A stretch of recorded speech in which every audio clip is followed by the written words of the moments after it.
Hello, everyone. My name is Gönül, or you can call me Damla as well. So today I will be presenting presentations about social and legal evolution of homosexuality in Turkey.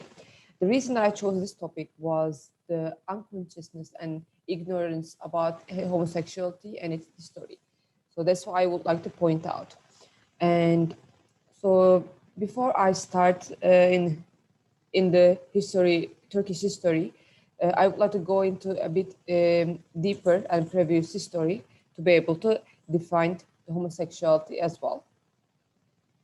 And this is my presentation outline. I will be defining homosexuality and then going with the keywords and then the homosexuality in ancient Greece, and then homosexuality as a concept in Ottoman Empire in 60s, and I will be pointing out social and legal perspective separately, as well as I will be doing in the 90s Ottoman Empire as well. And then I will be trying to point out homosexuality in modern Turkish Republic and how it's changed during this period.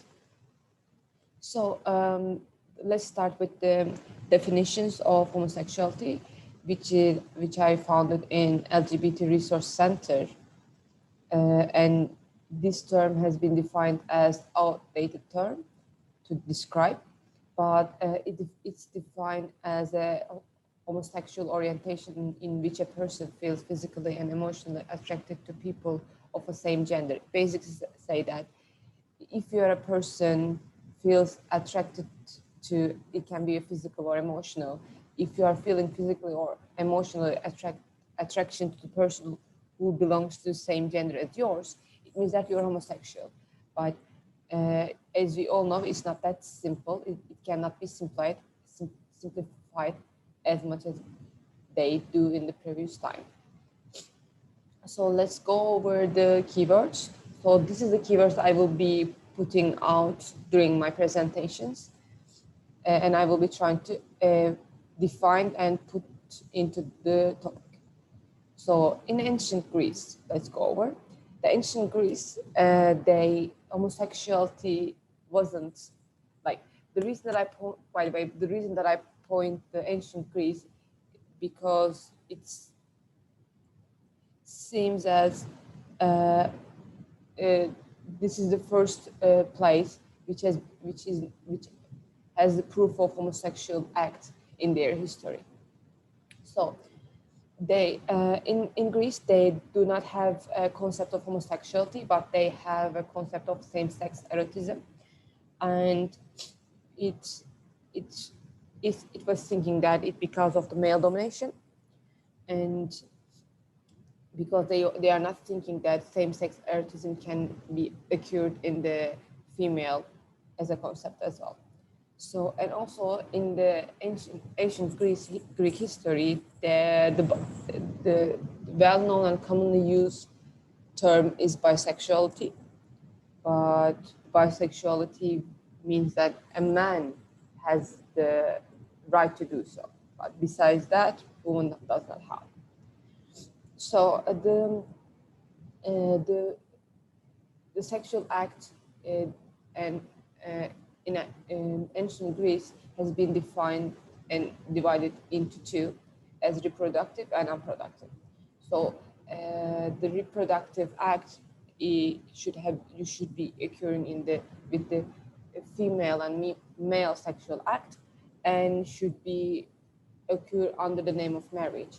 But unproductive sex has been defined as for the pleasure. So for the male, so they have right to have a sexual act besides their marriage, besides the person who they are married with. But mainly they having sex with a man as a man for the pleasure. And also the other concept is passive and submissive, because they are seen as active and passive, I might call it, who is penetrator, who is not penetrator, who is just like a penetrated person. By the way, the active person define who were mainly older and who is passive, it was younger. It was like a it was like a show off for control, power culture over. Another concept was the island of Lesbos, which would be modern terms for the lesbian, and we don't have lots of sources about island of Lesbos or lesbians in the ancient Greek, because the woman seems as who wouldn't have the right to have this right to sex or so on. But there's a history about a woman called Sappho who were living in island of Lesbos and having sexual relationship and romantic relationship with the women who were in the Lesbos island. And let's go over the Socrates and Alcibiades. So one of the well-known historical people were Socrates and as well as Alcibiades in ancient Greece. So there was a story about, I'm gonna take story because it wasn't well supported. So the Socrates was a thinker, as we all know, as a philosopher, as an well-known affected in the ancient Greece. So the Alcibiades, who were really handsome, good-looking, clever, who were rich as well. So the Alcibiades was feeling sexual and romantic affection to the Socrates, and he was trying to seduce him by inviting him in night overs and trying to force him to stay for the night.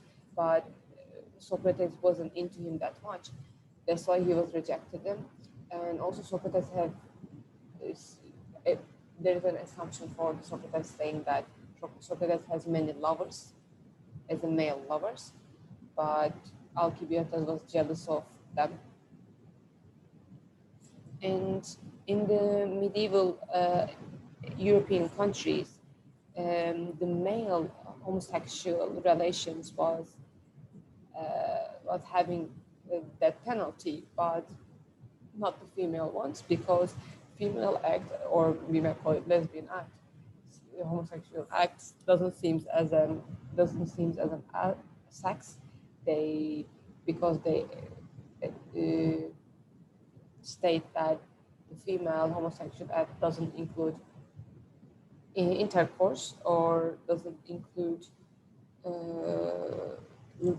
dildo or so on. That's why it was not penetrative. That's why lesbian sex is not sex. And also another extreme example for the medieval female perception was as well as for the males who, if male has an orgasm during the sex with the female, it means that his sperm is gonna be spread all over the woman, inside of the woman, to produce a kid. But as well as for the man, female should have the orgasm to be able to spread the sperm to his ovaries to be able to get fertilized, which has been happened with the help of midwife of the history, who has the role of erecting the woman as itself. And let's go. These pictures from the ancient Greece, and in the middle you can see the Socrates and Alcibiades and their relationship. Like, it seems as it's shown as a tutorial relationship, but it has been interpreted in a different manners. And this is the island of Lesbos, two of the pictures, and Socrates and Alcibiades as well. So homosexuality in Ottoman in 60s from the legal perspective. So there are the anal intercourse was identified with livat. So for the livat, they are four acknowledged school of law in Ottoman has been assessed the penalty for libat. Two of them is Hanafi and Shafi, and I will be pointing out those two to be able to get a clear opinion on it. And so for the Hanafi school of law was saying that zina, or we call it adultery, only happens during the vaginal sex. So the anal sex or the homosexual act does not seems as zina. That's why they didn't have the punishment as they didn't get the punishment than we see in the adultery punishment, adultery penalties.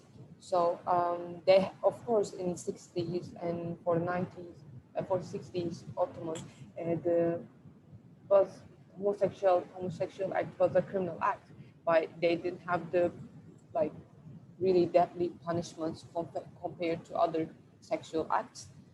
So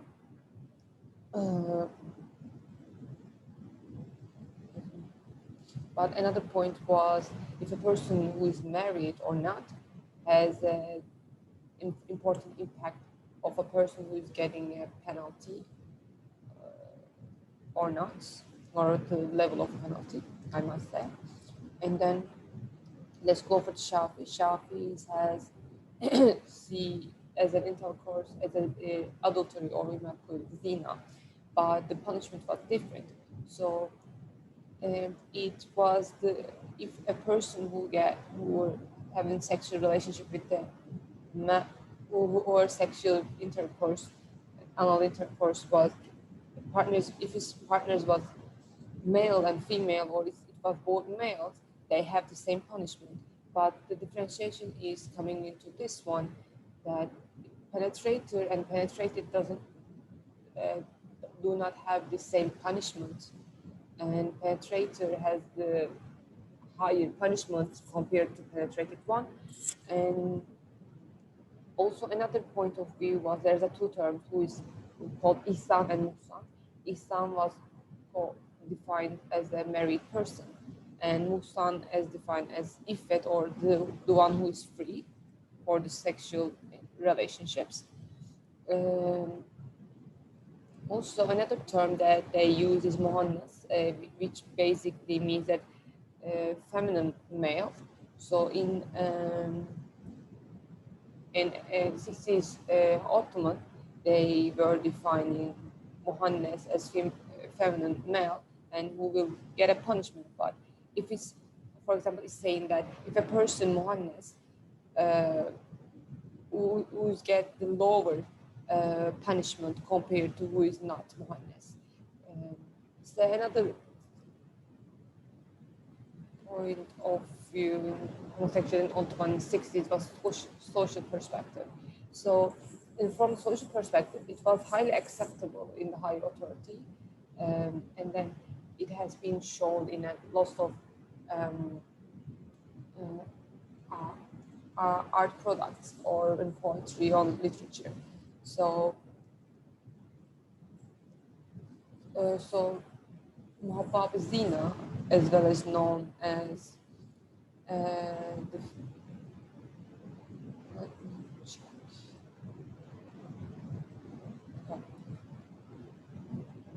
like homosexual zina means muhabbab sex, I guess. Let me try. Yeah, muhabbab, it called as muhabbab boys. The definition is muhabbab boys. Actually, they were really highly popular in the higher authorities in Ottoman, and they were having the person who is having sexual relations with the man is probably having sexual with the Mahabubi Ziba. And other thing was, I will be pointing out in Nedim's Divan. And in the Nedim's Divan, there's a poetry was saying about how homosexual relations was seen in Ottomans. And another was sodomy was basically means uh, anal sex or anal intercourse. Let me check. Yeah, and then pederast or pedastry means oğlancılık in other terms, and his means he's a male prostitute in Ottomans in 60s. And also, this is one of the examples in Ottoman literature or Ottoman poetry. So it says that izin alıp cuma namazına duyuma derden. It says that let's get the permission from your mom to saying that you are going to Friday prayer. Let's get meat and let's get let's get um, enjoyed our time. So basically, we can assume that if a person is going to Friday prayers, means that is a male. So Nedim has a poetry on a man saying that get a permission from your mom to, if as a saying that you're going to Friday prayer to meet me and so on. And legally in 90s, it was a change that in Ottoman, because we previously in Ottoman, even though it seems as legally punished, they didn't have a really deadly penalties. But in 90s, the punishment of homosexual act has been discriminalized, and it has writing on Ceza Kanunname Mayunu, in Elbest as known as one of the part includes sodomy law. And socially, there was in 90s there was a writing of a man. Let me check. Yeah, from a historical and well-known person, Ahmet Cevdet Pasha. He wrote a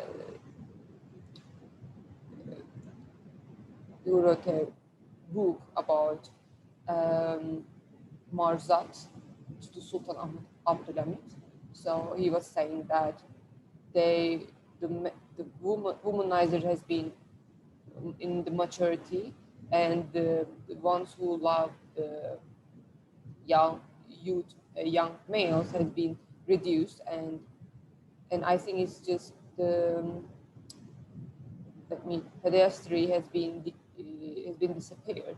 So why this happening? Let me say, yeah. So he was trying to point out how the attitude towards the man has been, young male has been changed. And then Fazıl Bey, another one who is, then we say Osmanlı eşcinsel, Ottoman homosexual person that has been really well known, and he was saying that he was really proud of being gay, and he was saying that I don't have pleasure with women, and I do not have feelings about for a woman as well. And another point was in Cariye Vakası in 1880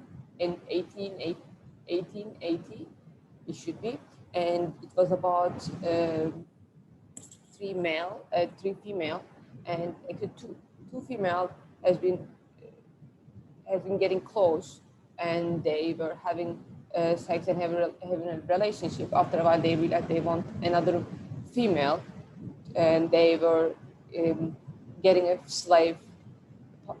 a female slave from the slave bazaar, and that they abused her, and then it has been known as Cariye Vakası in history.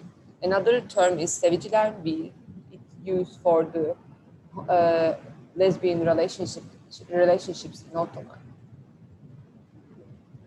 So the specific dates I put out that I was saying that in the 16th century, homosexual act has been criminalized. So in these codes and laws, it was pointing out as a criminal act. And first two, and then this 17th centuries is Delakname di Shuga. It's a book, or it can be said as a art, and it was saying it was including knowledge about his boys, which has been called as hamam olanları as well, who were male prostitutes. And then Mushakai Niyasik means that the seviciler, as we translated in here, but between women. And then the last one is about how which law has been published for the discriminalization for the homosexual act. And this is the pictures that I will be pointing out. And these pictures seems a little bit harsh to get the capture first, but that's the reality.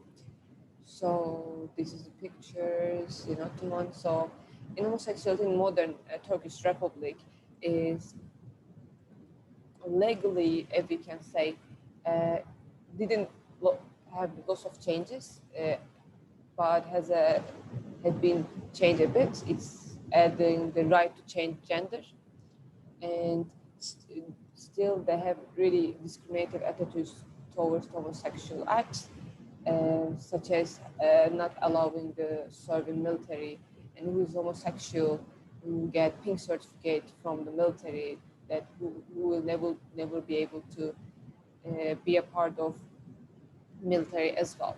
So also another point was for the adoption.